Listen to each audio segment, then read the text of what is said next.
é uma enorme satisfação ter o privilégio de mediar esse debate com participantes tão ilustres e um debate tão substantivo, interessante, um tema absolutamente prioritário. Queria chamar aqui ao palco, aqui para participar do debate, primeiramente, o secretário de Saneamento e Recursos Hídricos de São Paulo, Dr. Mauro Arce.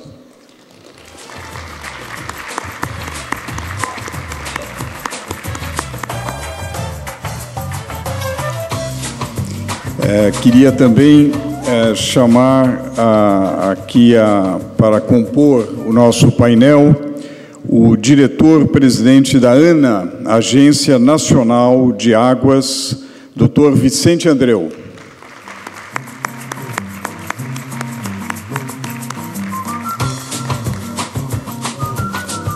E, finalmente, para compor esse painel extremamente interessante, queria convidar o prefeito de Piracicaba, Dr. Gabriel Ferrato.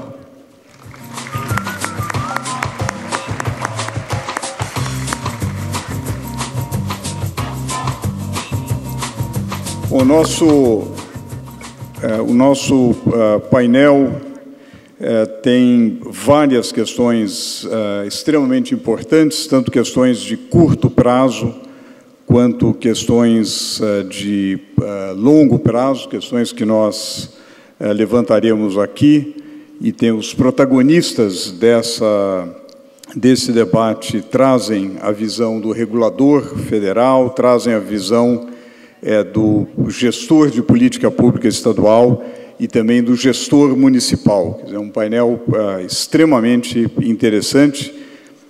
Queria iniciar com as observações do secretário de Saneamento e Recursos Hídricos de São Paulo, Dr. Mário Arce, que foi secretário dos Transportes do Estado, presidente da CESP, Companhia Energética de São Paulo, presidiu os conselhos de administração das empresas de energia elétrica e gás do Estado de São Paulo, o Conselho de Administração da Sabesp, de 1998 e 2006, é engenheiro eletricista, formado pela Universidade Mackenzie, tem uma vasta experiência na administração pública, certamente trará vários elementos importantes para esse debate. Eu vou pedir tanto ao secretário Mauro Arce, quanto ao Dr. Vicente Andreu e ao prefeito Gabriel.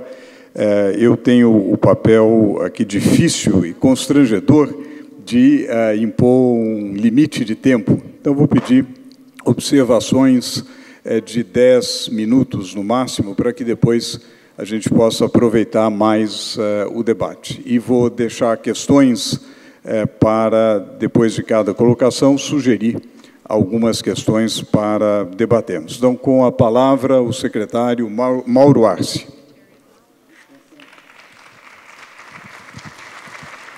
Boa tarde a todos. Eu queria, em primeiro lugar, cumprimentar os organizadores desse evento, um evento extremamente importante e oportuno, né? Nós estamos vivendo uma situação de um estresse hídrico muito forte, não só aqui em São Paulo, mas na região sudeste, de um modo geral, e no nordeste também.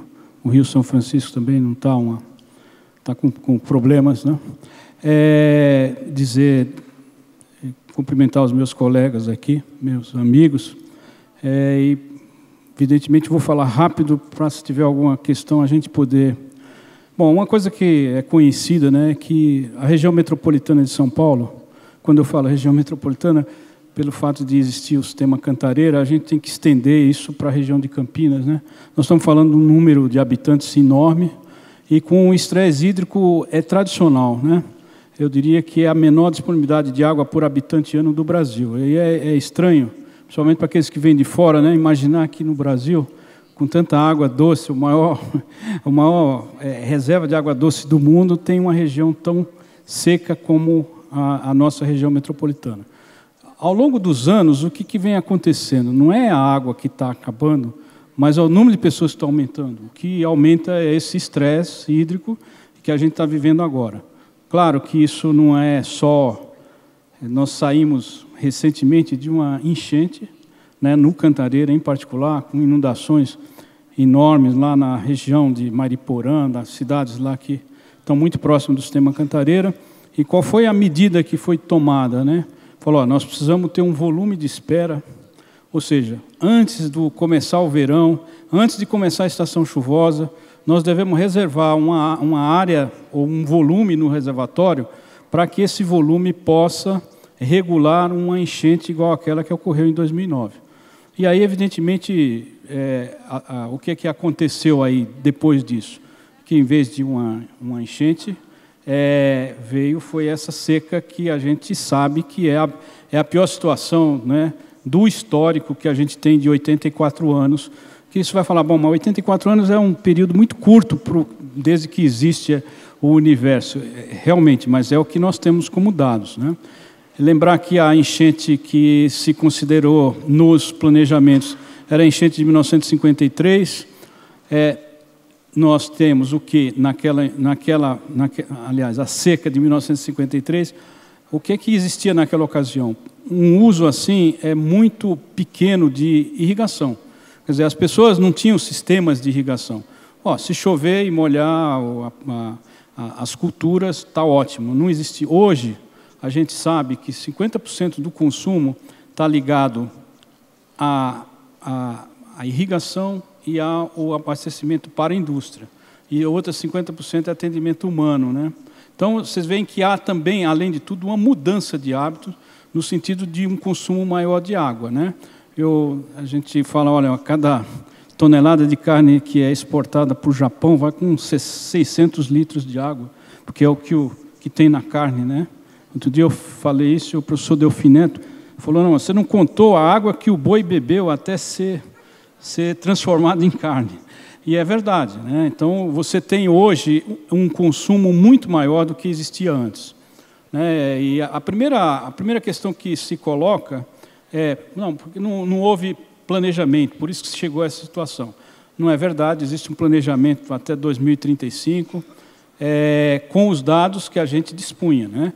Porque tem muita gente que fala assim, não, mas você tem que fazer um planejamento com risco zero. Primeiro, não existe planejamento com risco zero, porque você pode ter sempre alguma coisa que não foi considerada no passado e que vai existir hoje. Não é? Segundo, que uma tentativa de planejamento com risco zero, você corre um sério risco, né, de não usar, e alguém vai ter que pagar isso. E não adianta a gente falar o tesouro que vai pagar. Quem paga a conta somos nós. Aquelas pessoas que usam aquele bem e que, de alguma forma, pagam impostos, né, que depois vão ser transformados em eventuais garantias. Então, essa história de planejamento com risco zero, ela simplesmente, do ponto de vista até de planejamento, não deve ser considerada. Eu tenho que fazer um planejamento de acordo com aquelas disponibilidades de informações que a gente tem.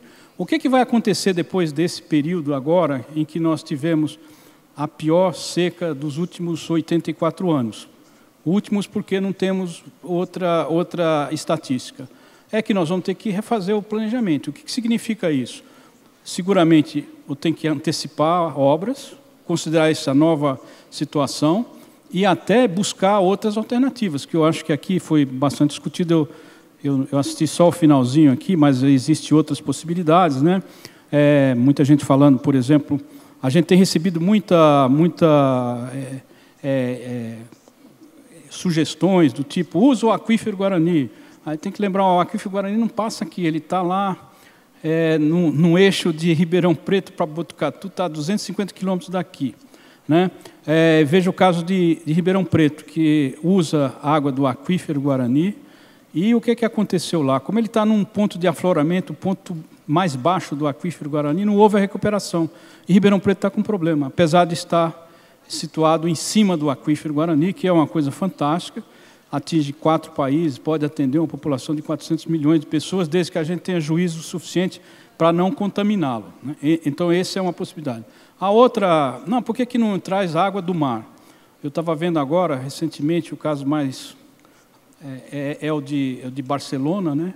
onde o custo da água é 50% a 70% mais caro, e lembrar que Barcelona está ao nível do mar, e nós estamos a 800 metros acima do nível do mar, e evidentemente, para trazer essa água dessalinizada para cá, nós teríamos que ter um sistema de bombeamento extremamente caro, né, para os consumidores.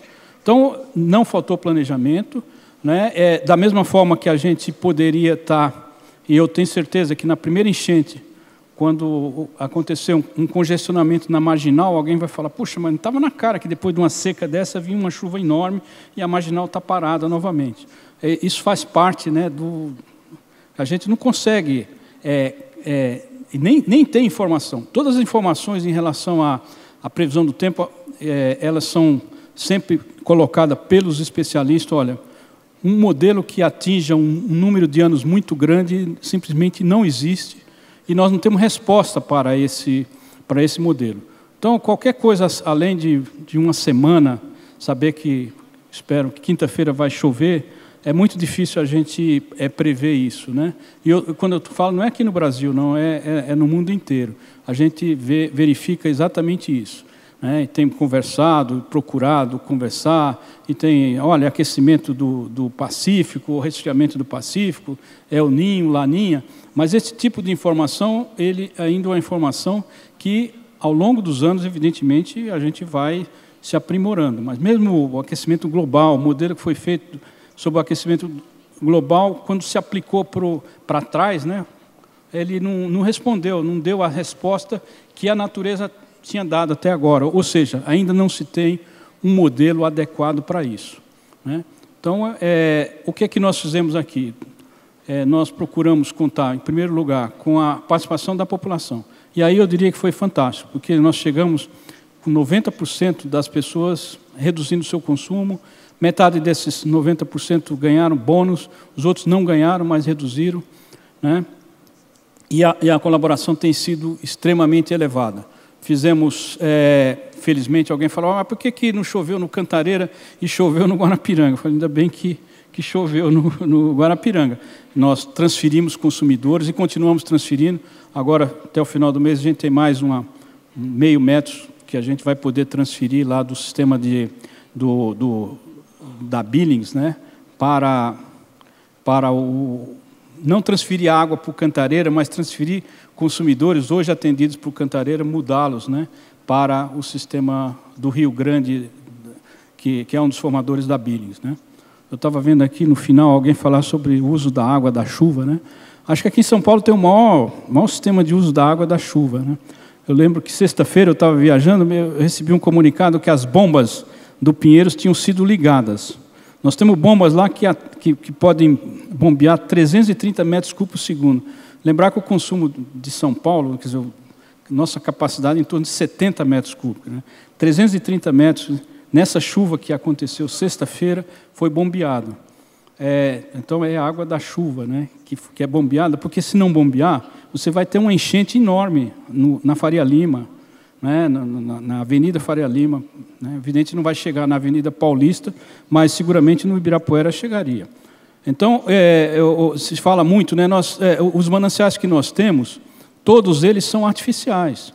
A Billings foi construída em 1926 pelo engenheiro Asa Billings, né, da Light, e ela hoje tem como água de mananciais naturais em torno de 8 metros cúbicos por segundo.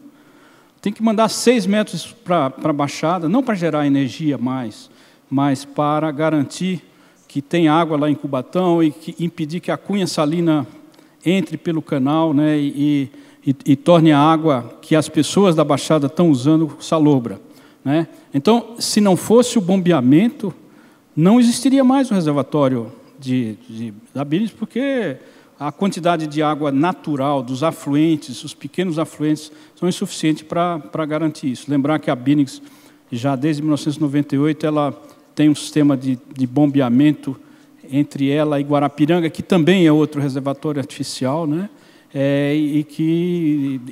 Depende exatamente, ele ajudava, né, também a Billings, porque você jogava água da Guarapiranga no canal do Pinheiros, e através do bombeamento de Pedreira, aqui Traição, a gente chega até a Billings. Então, esse é o panorama que a gente está vivendo. Estamos atravessando esse momento, estamos tendo a colaboração dos nossos consumidores, do povo de São Paulo, de um modo geral. Essa coisa da imprensa, da mídia, eu acho que é importantíssimo, né? Porque, se não fosse isso, as pessoas até perdem... Olha, ninguém fala mais num assunto, é problema. Na Copa do Mundo, eu senti falta um pouco disso, né? Porque parecia que não tinha mais problema, e o problema continuava, né? Agora, voltamos, tivemos um problema com a lei eleitoral, porque não podia fazer publicidade, nós conseguimos, e aí, mais uma vez, reconhecer aqui a participação do Tribunal Regional Eleitoral, nos permitindo continuar veiculando matérias para que as pessoas economizem água, né? E para encerrar, né, o que nós estamos usando um segundo volume, uma reserva técnica, né, ela tem ainda um volume razoável. Nós estamos preparados para usar um segundo, são mais 108 bilhões de litros de água. Eu espero que não precise usar, evidentemente vai depender muito do que vai acontecer. A gente sabe que nos meses que começam com a primavera, começou ontem, né, a gente tem uma quantidade, uma maior probabilidade de ter mais chuvas, né, do que nos outros meses do ano. E vamos, evidentemente, continuar trabalhando. Dizer que um rodízio é terrível, porque um rodízio hoje, para obter o mesmo resultado que a gente já obteve, faria um rodízio de 72 horas sem água e 24 horas com água. E tem gente, dependendo da situação que se encontra na rede, que nunca vai receber água, porque na hora que chega a hora dele já acabou aquelas 24 horas com água. Então, é alguma coisa que atinge as pessoas de modo diferente. Por isso, todo o nosso esforço, o esforço do governo do Estado, da Sabesp, né, e a participação importante que nós temos da Agência Nacional de Água, né, trabalhando junto com a gente, para que a gente pudesse chegar até aqui e vamos tentar atravessar, vamos para frente e com a ajuda dos nossos consumidores a gente seguramente vai ter um bom resultado. Muito obrigado. Muito obrigado, secretário. Acho que é um relato extremamente interessante de um episódio que certamente será um case em termos de administração de uma estiagem extremamente severa. E aqui foram descritas várias ações aí de curto prazo que a gente terá a oportunidade de voltar a discutir ao longo do debate. O nosso próximo expositor é o Dr. Vicente Andreu, que é diretor da ANA, Agência Nacional de Águas, desde 2010, membro titular do Conselho Nacional de Recursos Hídricos, foi secretário municipal de Planejamento, Desenvolvimento Urbano e Meio Ambiente da Prefeitura de Campinas e secretário de Recursos Hídricos e Ambiente Urbano do Ministério do Meio Ambiente. É formado em Estatística pela Unicamp. Então, doutor Vicente Andreu. Pois não.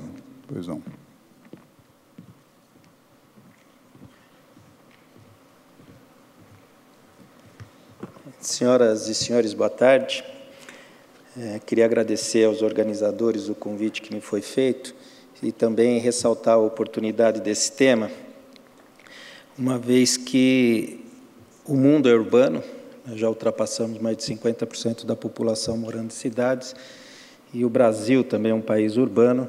Basta recordar que no censo de 1960, dos 70 milhões de brasileiros, 55%, 40 milhões de brasileiros moravam no campo. E no censo de 2010, dos quase 200 milhões de brasileiros, menos de 30 milhões hoje vivem nas áreas rurais, ou seja, 85% da população vivem nas cidades. Portanto, ao tratar do tema da água, seja da garantia de suprimento no período seco, seja nos períodos de cheia, isso tende a ser um processo recorrente, inclusive devido ao nosso rápido e desorganizado processo de urbanização, como aqui mencionado.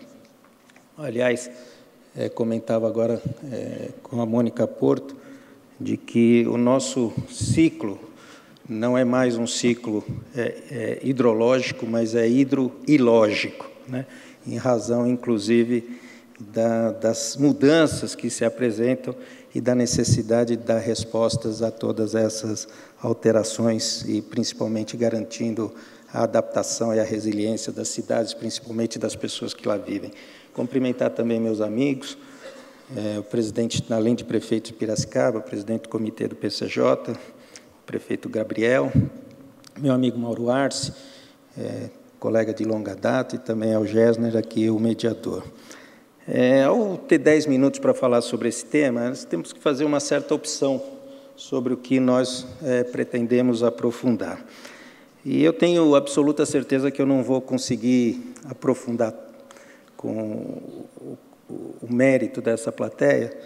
Então, portanto, estou fazendo a opção de destacar alguns aprendizados em relação a esse processo de estiagem que nós estamos vivendo. Mais do que falar sobre a situação atual, que eu penso que será produto das perguntas, eventualmente, desse plenário, eu gostaria de tratar um pouco sobre o aprendizado nesse processo recente que nós estamos vivendo. E, em primeiro lugar, eu gostaria de falar como cidadão de que nós estamos atravessando na região Nordeste, mas principalmente de maneira inédita na região Sudeste, uma situação de seca realmente inédita. E a situação não é grave, na minha opinião, a situação é muito grave. E eu fico impressionado de que, infelizmente, mesmo com essa gravidade que o país atravessa, seja no momento presente, mas, fundamentalmente, a nossa capacidade de dar respostas caso o fenômeno se repita no ano de 2015 é muito baixo.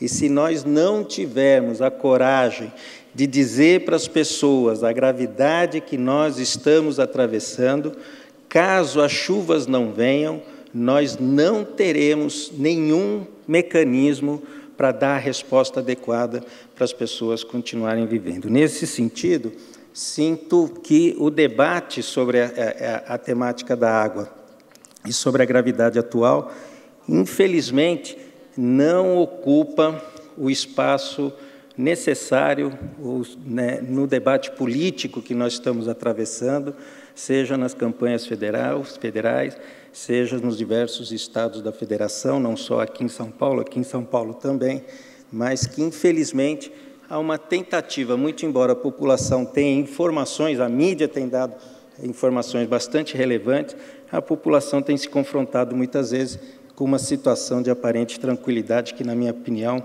não é a situação que nós estamos atravessando. Penso que o processo que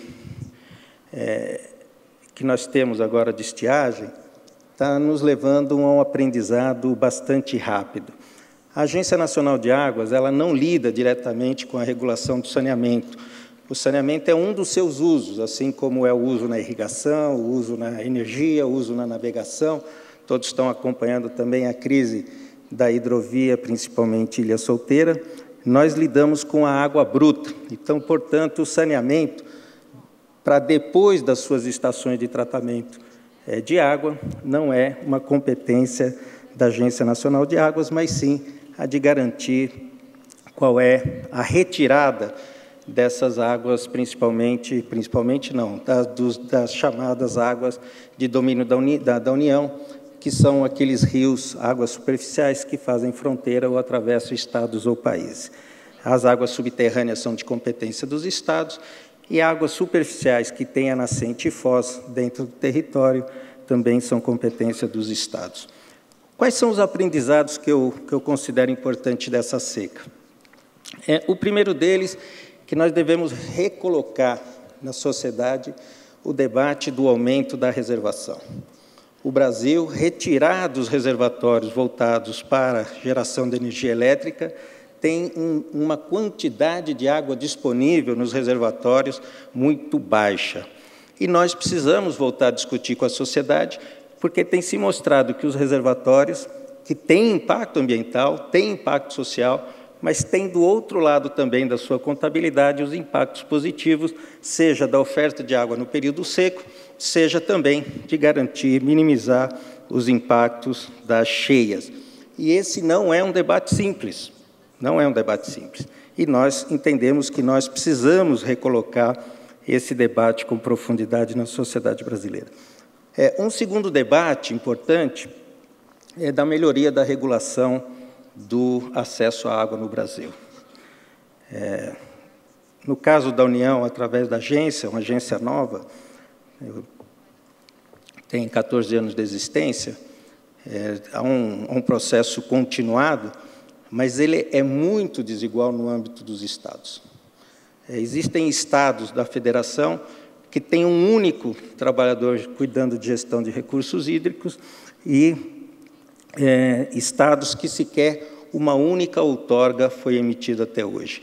Nós entendemos que esse processo de melhoria da regulação precisa ser feito com profundidade, principalmente, eu só pediria um copo d'água, por favor, principalmente no conflito, estou com sede, no conflito com o setor elétrico. Todos sabemos que a nossa matriz é predominantemente hidrelétrica e a operação da energia elétrica muitas vezes entra em conflito com os diversos não usos. Falta água, olha aqui. Muito obrigado.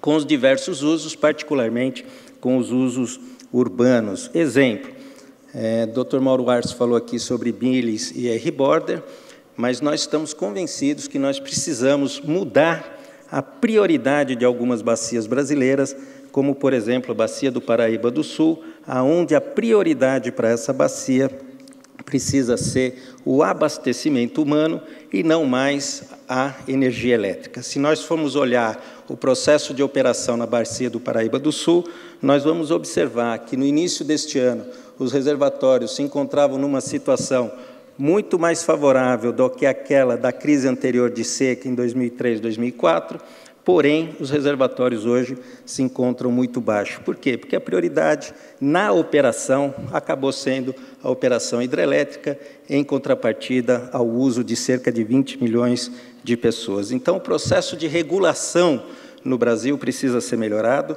e isso é muito mais sensível ainda quando nós vamos para o nordeste do país, onde a maioria dos reservatórios, grandes reservatórios, importantes reservatórios de abastecimento, são administrados pelo operador do reservatório, que muitas vezes atende demanda do prefeito, do deputado ou de algum produtor local, em contrapartida com a operação mais eficiente. Isso é absolutamente relevante. Nós precisamos colocar na agenda também um novo processo de discussão sobre as outorgas no país. Em particular, esse aprendizado nos remeterá, inevitavelmente, a um novo processo, a uma revisão do processo de outorga do sistema Cantareira, incluindo dentro do processo da outorga o aprendizado desse período, principalmente o fato de que, mesmo sendo a outorga mais avançada em termos de recursos hídricos no Brasil, ela apresenta hoje lacunas muito grandes. Ela regula o máximo no período de cheia, regula o mínimo no período de seca, mas nesse processo, entre o máximo e o mínimo, não há nenhum mecanismo de alerta. Com isso, uma vez ultrapassado o mínimo, como nós estamos vivendo agora, não havendo regras claras, a discricionariedade, ainda mais num processo político democrático legítimo da sociedade, acaba fazendo com que nem sempre a melhor opção, aquela que oferece mais segurança para a população, acaba sendo tomada. Então, o aprendizado em relação à outorga do Cantareira, que será renovada em outubro de 2015, será, sem dúvida nenhuma, um outro marco para a sociedade brasileira. Acredito que esses temas, juntamente com uma outra questão absolutamente importante, mas muitas vezes de difícil compreensão pela população, sobre ajustes na legislação brasileira, vou concluir, são necessários. E aqui eu queria encerrar falando sobre o domínio das águas, como eu mencionei no início. A Constituição define o domínio estadual e federal, isso é importante, isso é democrático, mas nós precisamos encontrar mecanismos de arbitragem no âmbito do próprio sistema para que nós não tenhamos que buscar soluções através do judiciário, como recentemente no caso do Paraíba, entre São Paulo e Rio de Janeiro, se anunciou. Aqui no caso de São Paulo, esse problema é absolutamente visível. Vocês sabem que o sistema Cantareira, de maneira muito simplificada, é composto por 5 reservatórios. O sistema é composto por 5 reservatórios. O primeiro é federal, que passa águas por um segundo reservatório, que é estadual, que passa água para um terceiro reservatório, que é federal, que passa água para um quarto reservatório, que é estadual, que passa água para um quinto reservatório, que é estadual. Se não houver um processo de obrigação de solução no âmbito do sistema de recursos hídricos, mecanismos como esse levarão inevitavelmente à judicialização da demanda por água no Brasil, e isso virá também, na minha opinião, em prejuízo de toda a sociedade brasileira. Então, com essa agenda, juntamente com vários programas que estamos desenvolvendo no âmbito da ANA, mas que eu fiz opção de não trazer aqui para não cansá-los, eu penso que nós teríamos, pelo menos para o curto prazo, uma agenda relevante para que a gente possa melhorar a gestão de água nesse país e oferecer a necessária segurança hídrica para as pessoas, para produzir, para viver, para consumir, como é necessário no nosso país. Muito obrigado. Muito obrigado, doutor Vicente Andreu.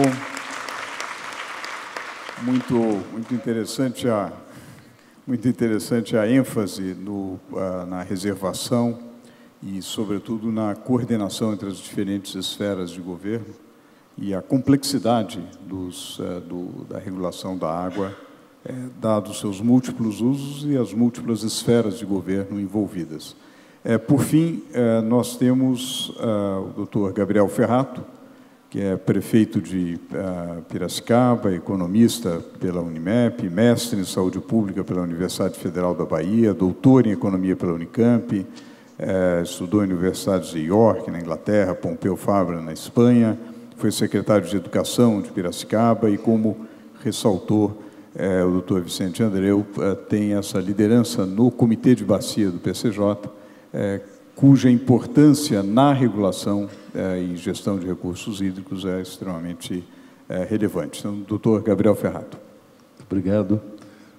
Prazer estar aqui com vocês, com os amigos aqui que nos acompanham.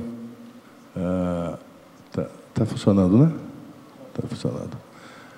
Muito bem. Eu não sou especialista em recursos hídricos, né? O currículo está claro que não. Mas especialista com experiência em gestão pública.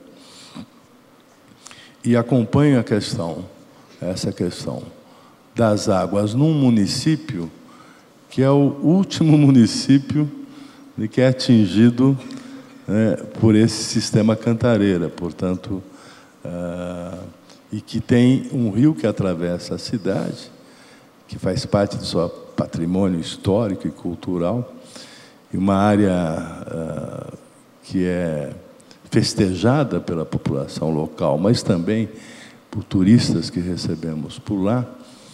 E, obviamente, que essa questão do Cantareira nos aflige há muitos anos.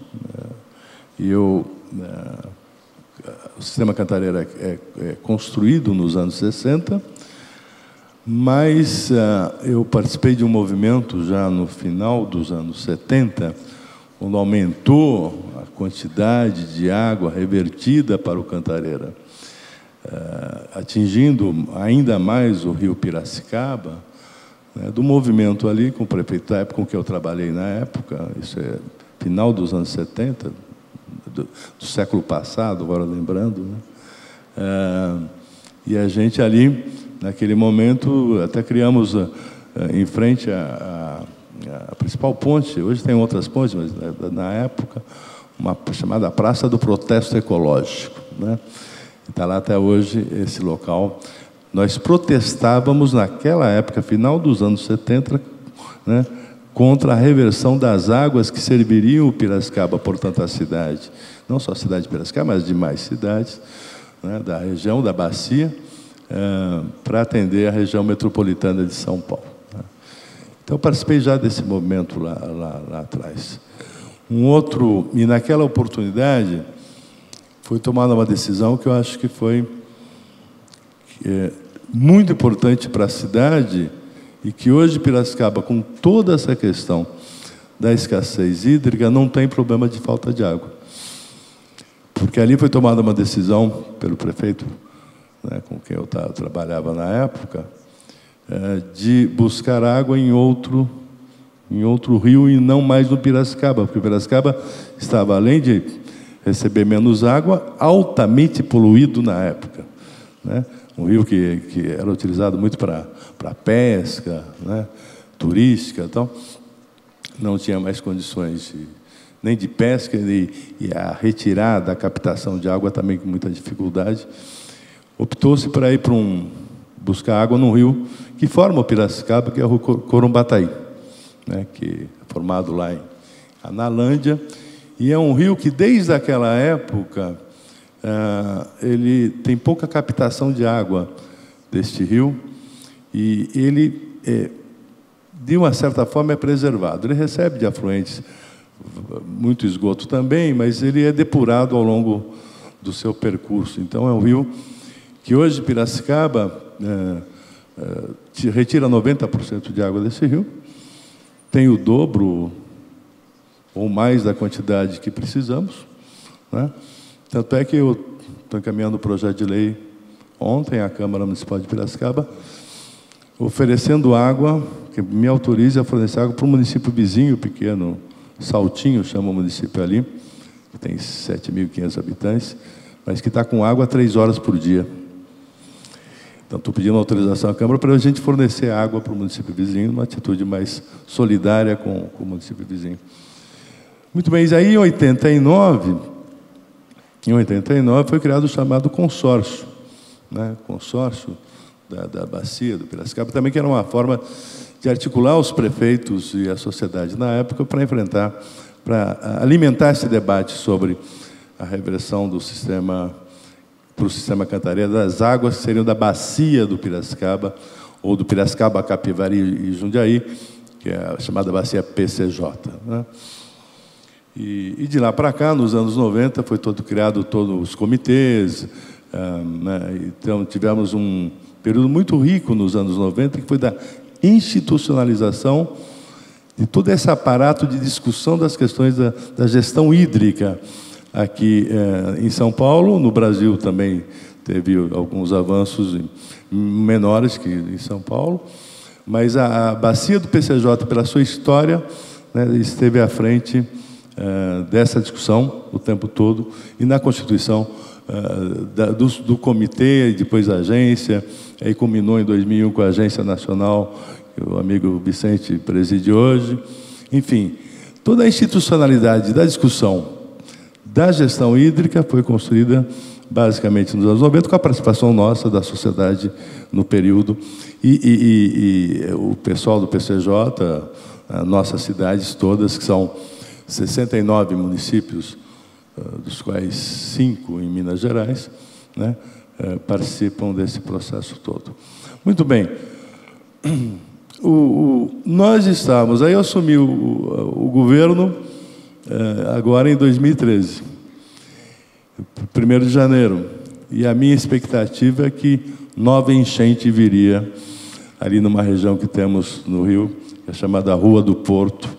Nova enchente viria, né? Eu estava preparado para o primeiro desgaste do que um prefeito leva, que é a primeira enchente.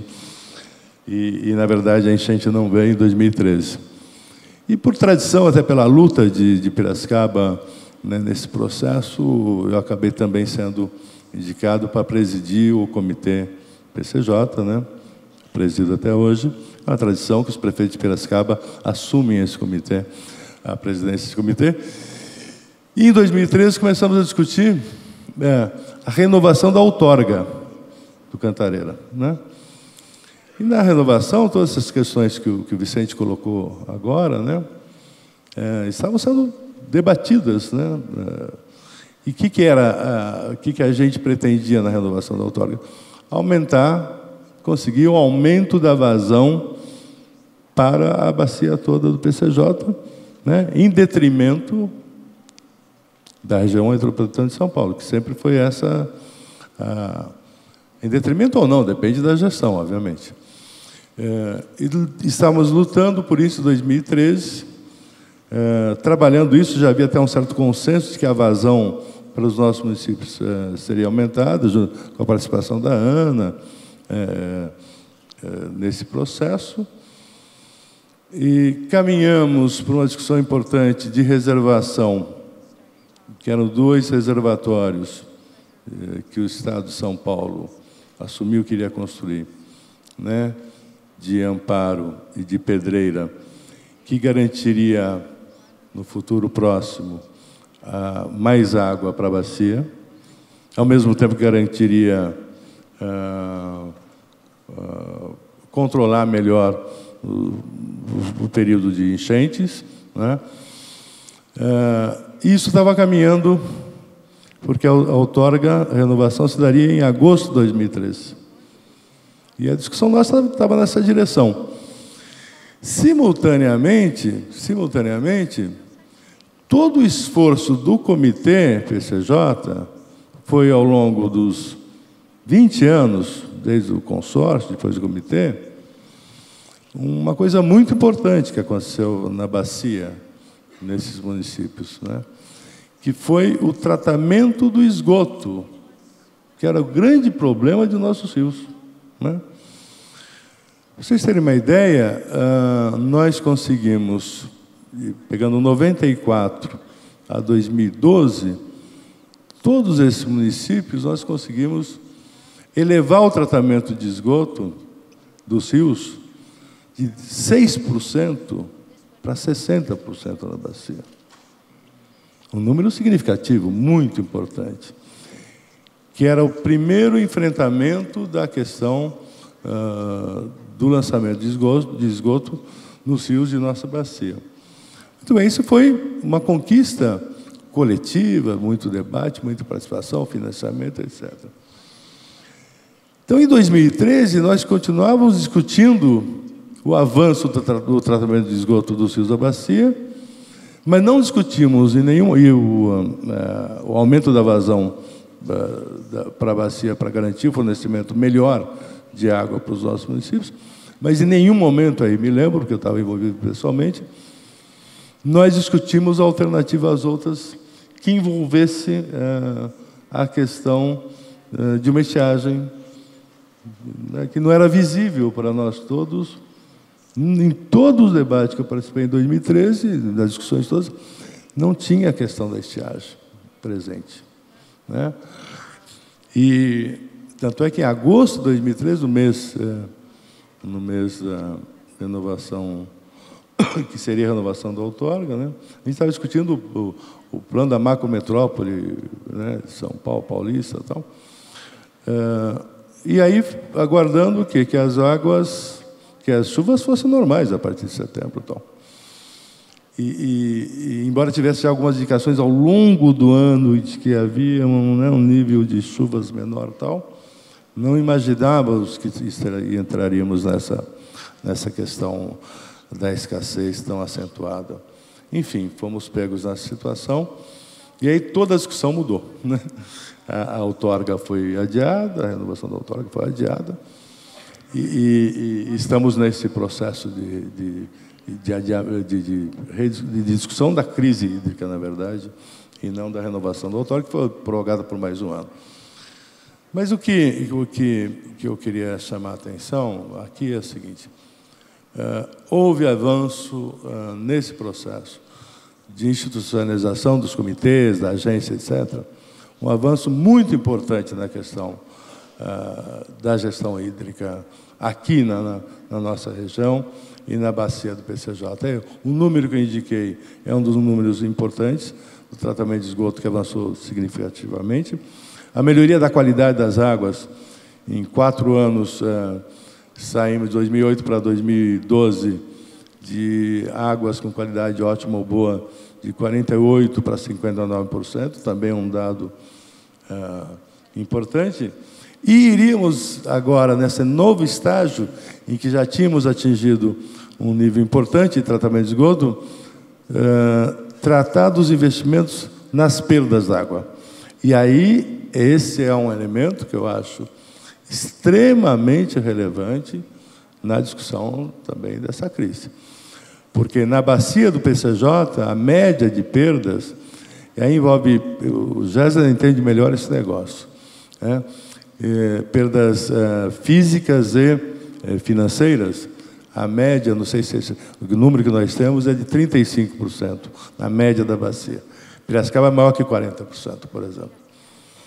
Então, esse investimento em combate às perdas, eu diria que, dentre todos, o esgoto foi o primeiro, esse seria o segundo mais relevante, até do que todas as demais alternativas ou microalternativas que a gente tem na sociedade, porque essa é uma macroalternativa de preservação de recursos hídricos e que a gente tem feito muito mal. E essa é uma questão, né, relevante. Então, Zé, para não avançar aqui na discussão, né, eu ficaria mais por aí e para deixar para o debate a gente poder discutir qualquer outra questão, dizendo que eu acho que as questões que o Vicente colocou aqui são da maior relevância, a questão da regulação de todo esse sistema, para a gente não ter que ficar nesse embate permanente, né, na demanda por água e tendo uma regulação adequada para isto. Muito bom, muito obrigado, prefeito. Eu acho que foi uma exposição extremamente interessante, narrando a experiência do PCJ e com destaque para uma questão fundamental, que é o combate às perdas, né? Eu acho que nós precisamos lembrar que a perda média no Brasil é de 37%. Quer dizer, é um verdadeiro absurdo, né? Sendo que São Paulo tem uma situação relativamente boa, comparativamente ao resto do Brasil. Há estados de mais de 50% de perda, há casos de 60% e 70% de perda. Então, talvez a gravidade dessa crise nos alerta para algumas soluções de médio prazo, e certamente o combate às perdas faz parte disso. Eu aproveitaria para destacar e abrir a sessão de perguntas aqui. As perguntas podem ser encaminhadas aqui aos nossos expositores. Há também uma outra avenida de ação, que é a utilização da água de reuso. Foi abordado vários casos interessantes aqui nesse encontro do Arquifuturo. E há casos, por exemplo, da Sabesp tem um caso muito interessante de produção de até 1 metro cúbico por segundo de água no aquapolo ambiental, que é um caso bastante interessante. A pergunta é se não deveríamos ter mais alternativas e mais ênfase na água de reuso. Minha opinião pessoal, acho que essa seria uma avenida muito importante. A exposição que tivemos antes acerca do uso racional da água também é um caminho muito interessante para uma mudança de atitude dos cidadãos em relação ao uso da água. Então, estamos abertos aqui para questões. Gésner, permita um comentário sobre perdas, porque eu penso que essa é uma questão absolutamente relevante do ponto de vista do serviço de saneamento. Eu tive a oportunidade de dirigir a empresa de saneamento de Campinas, a Sanasa, e na época eu dizia assim, de cada 10 copos de água que a gente produz, você perde 30%, você perde 3%. Eu queria refazer essas contas, Gésner, e mostrar de outra maneira a gravidade. Para um sistema de abastecimento que perde 50%, significa que ele precisa retirar da natureza, para atender a demanda, ele precisa retirar o dobro daquilo que ele precisa, porque a conta é ao contrário, não dessa maneira mais simples como a gente fazia, de que de cada 10 perde 5. Não, se você precisa de 5, você precisa ir na natureza e retirar mais 5 metros cúbicos, o dobro daquilo que você precisa. Então, penso que do ponto de vista da agenda urbana para o saneamento, a questão das perdas é absolutamente crucial. Não, isso é um ponto fundamental. Eu lembraria aqui várias alternativas institucionais para a redução de perdas, envolvendo parcerias, inclusive parcerias público-privadas que podem atacar o problema. Chegou uma questão aqui para o doutor Vicente Andreu e, naturalmente, para o prefeito Gabriel, para o secretário Mauro Arce, 6 milhões de pessoas só podem receber água do Cantareira, segundo aqui o nosso participante. Se nos próximos 12 meses, se os próximos 12 meses forem semelhantes aos últimos 12 meses, será possível abastecer essas pessoas? Ou eles terão, aqui uma pergunta radical, eles terão de se mudar da região metropolitana? Qual é o cenário nesse caso? Quer dizer, novamente a questão aí de curto prazo. Nós temos 15 minutos remanescentes, então pediria respostas breves para que a gente possa responder mais questões.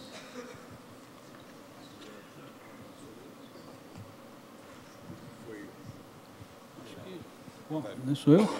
Bom, claro, a resposta é extremamente difícil, né? Nós temos feito todo um trabalho, e continuamos fazendo, de mudar, ter alternativas para que consumidores atendidos pelo Cantareira sejam atendidos por outros mananciais.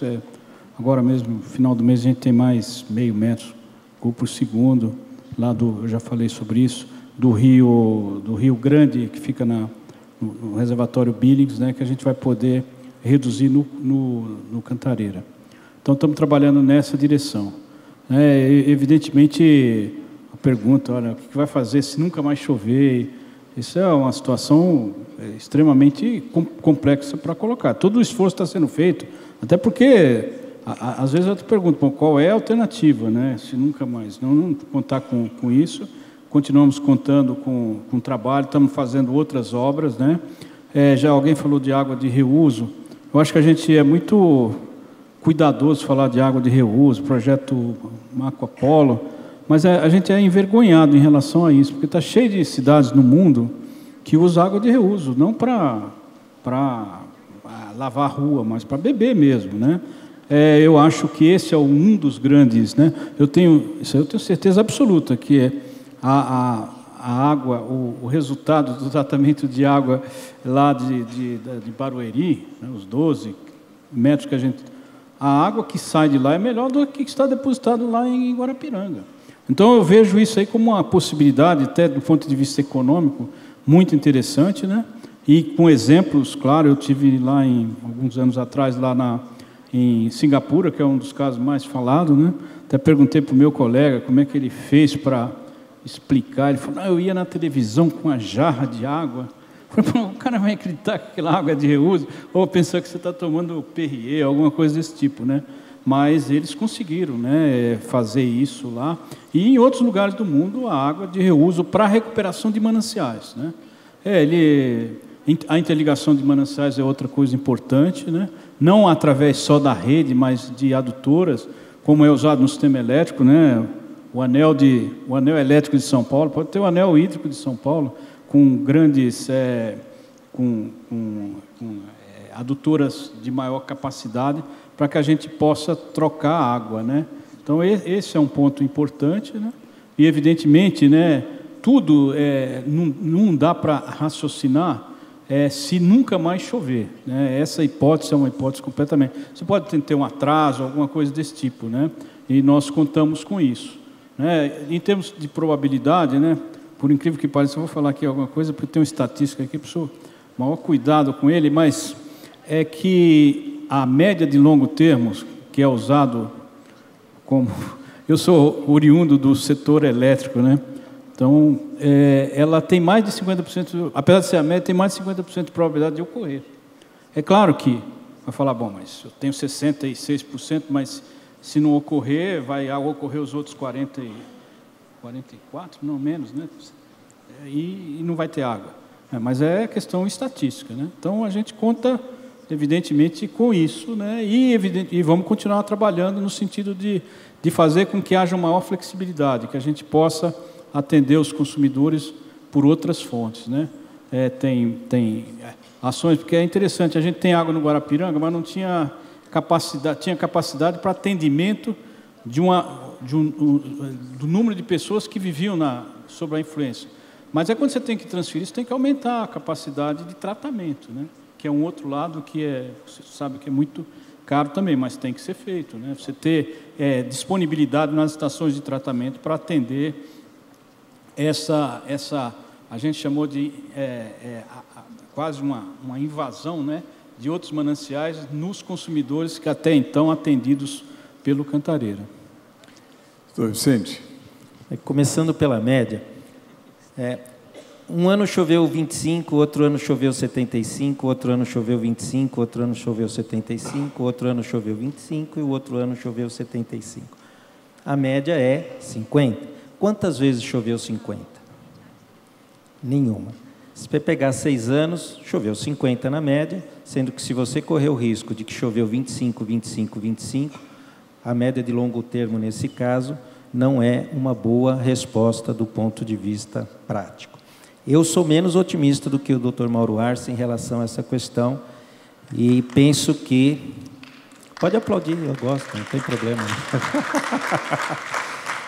Eu penso que o problema não se trata do esforço que está sendo feito, que todos reconhecemos, aqui em São Paulo, em vários estados, aqui em São Paulo em particular, porém, é não apontar a gravidade da situação concretamente para a população.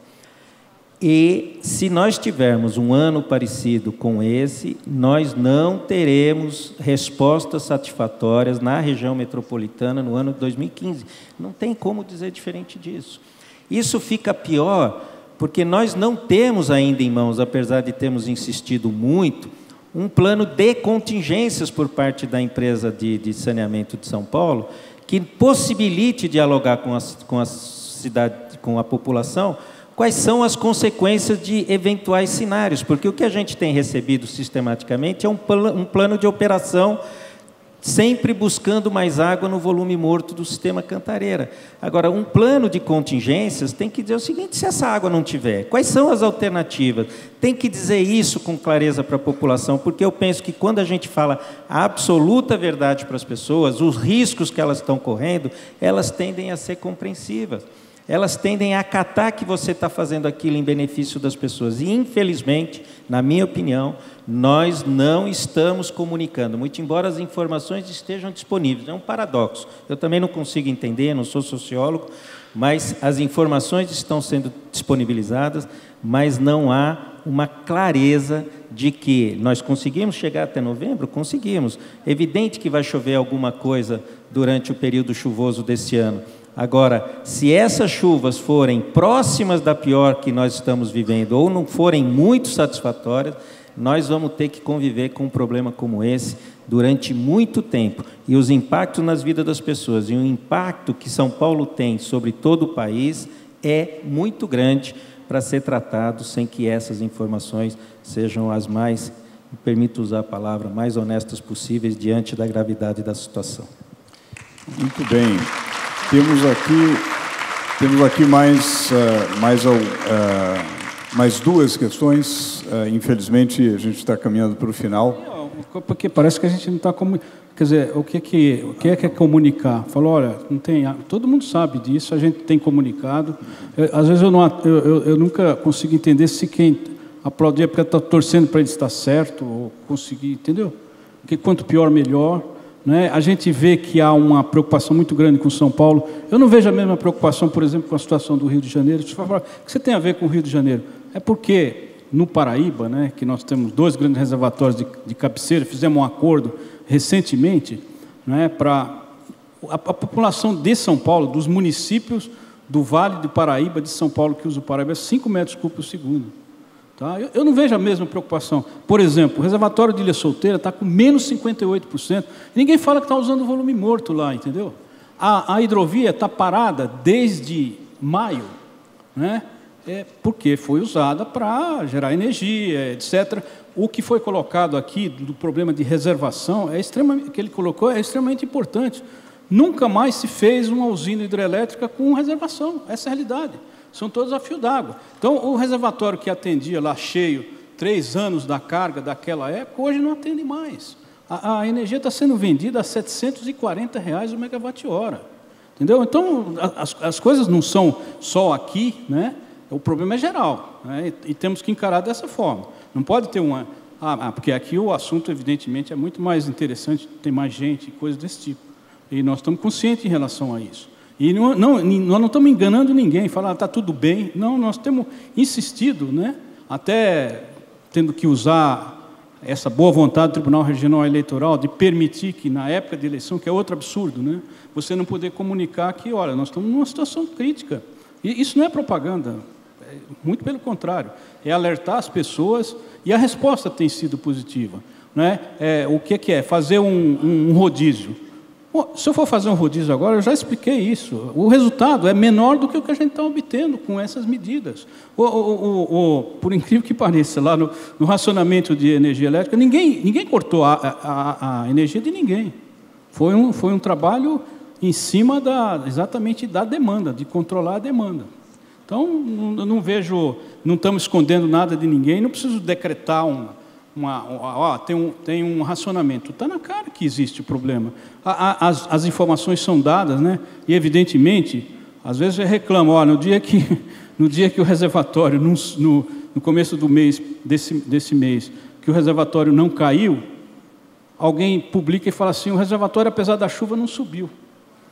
Se não caiu, já devia ser positiva, mas eu prefiro essa notícia assim, porque alerta que nós estamos vivendo, e eu não tenho escondido isso, em todas as minhas possibilidades de mostrar que existe uma crise, senão nós estaríamos brincando aqui. Muito bem, bem colocado, secretário. Temos várias questões aqui, eu vou mencioná-las todas e deixar, começando pelo prefeito de Piracicaba, deixar comentários muito rápidos, naturalmente não vai dar para responder com a profundidade que eu tenho certeza que todos vocês gostariam, mas pelo menos ficam caminhos de reflexão aqui deste encontro do Arc Futuro. Há uma questão acerca da água de reuso, muito bem enfatizada aqui, se a questão de beber essa água é só uma questão psicológica. Em vários países, a água de reuso representa mais de metade, em alguns casos quase 100% da oferta. Se é só uma questão psicológica ou cultural, qual é o marco regulatório dessa alternativa? Certamente há muito o que fazer nesse sentido. Há uma outra questão aqui interessante, lembrando que o secretário Mauro Arce lembrou o caso de Barcelona em relação à dessalinização, e fazendo uma analogia no sistema elétrico com as térmicas, em que medida você poderia ter plantas de dessalinização que ajudariam na confiabilidade do sistema e complementariam a oferta. No caso de Alicante, na Espanha, também existe um sistema dessa natureza, em que medida plantas de dessalinização poderiam ser usadas dessa forma. É sabido que o custo da dessalinização tem caído rapidamente, embora ainda seja relativamente mais alto que o sistema convencional. Aos palestrantes, em geral, uma pergunta se o avanço institucional existente atualmente é suficiente para gerenciar crises e planejar as ações para o futuro. Eu acho que esse foi um tema que perpassou aqui o debate, um tema bastante importante. Lembraria também de algumas medidas que, do lado da demanda, seriam muito úteis, como a medição individualizada. Essa é algo que seria muito interessante de desenvolver mais. 47% dos consumidores em São Paulo estão em apartamentos. Exatamente. E eu diria quase a totalidade não tem medição individual. Nós sabemos a dificuldade em condomínios populares de não ter a medição individualizada, e isso poderia ser um grande avanço. Acho que o Fórum do Arc Futuro é um fórum particularmente relevante para se discutir isso, muito associado a uma arquitetura sustentável. Só uma coisa, um minuto. As pessoas estão usando água de reuso e às vezes nem estão sabendo. Eu diria o seguinte, agora, recentemente, né, nós temos 2 estações de tratamento de esgoto, uma lá na região de Várzea, Campo Limpo Paulista, no Rio Jundiaí, outra lá em Itupeva, chama Nica Preta essa estação, e há 2 semanas atrás nós aprovamos no Conselho Estadual de Recursos Hídricos a transformação do Rio Jundiaí num rio de classe 3, de forma tal que a população de vai poder usar essa água, né, evidentemente depois tratada, né, para abastecimento humano. Então, eu vi até uma ONG aí que mandou para todos os candidatos que tinha que tirar a classe 4 da resolução da CONAMA, né? Não basta tirar da resolução, tem que fazer as ações para que o rio seja transformado de classe 4, que é um rio que cuja água não pode ser tratada para reuso, né, para abastecimento humano, num rio pelo menos de classe 3, né? Então, existe isso sim, e as pessoas estão usando, e muitas vezes nem sabem que estão usando. No caso, por exemplo, Bragança Paulista, acabamos de ter uma estação de tratamento de esgoto, mas as cidades que estão abaixo, a jusante de Bragança Paulista, estão recebendo água de reuso, evidentemente tratada e aprovada, né, com todos os testes necessários, mas isso é uma coisa comum, não é raro. Prefeito Gabriel. Eu não quis entrar nesse debate, que era um pouco mais hard, assim, porque não era no meu nível de atuação. Mas eu queria chamar a atenção para algumas coisas relacionadas à preservação dos recursos hídricos, né? Nós lá, por exemplo, eu citei aqui o Rio Corumbataí. Se nós não preservarmos esse rio e seus afluentes, nós vamos perder também a capacidade de ter acesso a essa água. Então, é uma outra discussão das matas ciliares, né, que a gente tem que fazer, de avançar nesse campo. O Código Florestal está aí, permite avançar nessa questão. E a gente tem um trabalho lá na região, na preservação desse rio. Eu estou fazendo um piloto de um ribeirão que é afluente do Corumbataí. Eu vou fazer agora um piloto só nesse afluente para ver o que dá, né? Mas ele tem que combinar com 180 proprietários de terra, né? Uma outra coisa que a gente fez lá no Plano Municipal de Recursos Hídricos foi identificar 4 subbacias na zona rural de Piracicaba. 4 subbacias. Segundo o potencial dessas coisas, é uma coisa micro, mas muito, muito interessante. O potencial de fornecimento de água dessas 4 subbacias são pequenos córregos, né? Para 60 mil habitantes. É importante ter isso como uma reserva. Mas, para isso, você tem que trabalhar a preservação das nascentes desses córregos todos, não é? Então, nós temos aí um trabalho pela frente também nessa área, muito importante. Preservação de nascentes. Até porque a expansão urbana, muitas vezes, ocupa e destrói essas nascentes todas, né? Então, tem tudo isso. E uma outra coisa é preservar os córregos também na área urbana. Mas, enfim, acho que tem muito campo de atuação na preservação dos nossos rios, né?